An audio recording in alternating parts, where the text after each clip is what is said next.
When people are asked to envision their perfect size, many cite a dream weight loss up to 3 times as great as what a doctor may recommend. Given how difficult that can be to pull off, it's no surprise so many people give up trying to lose weight altogether.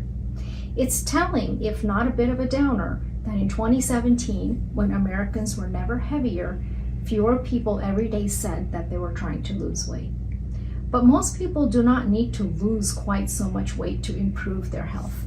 Research shows that with just 10% loss of weight, people will experience noticeable changes in their blood pressure and blood sugar control, lowering their risk of heart disease and type 2 diabetes, 2 of the most costliest diseases in terms of healthcare dollars and human life. The key to weight loss appears to be highly personalized rather than trendy diets. And while weight loss will never be easy for anyone, the evidence is mounting that it is possible for everyone to reach a healthy weight. People just need to find a healthy way there. The best diet for you is very likely not the best diet for your next door neighbor.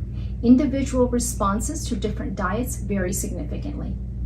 If you're ready to lose weight in a way that works for you, please reach out to me and my caring team at healthymeweightloss.com.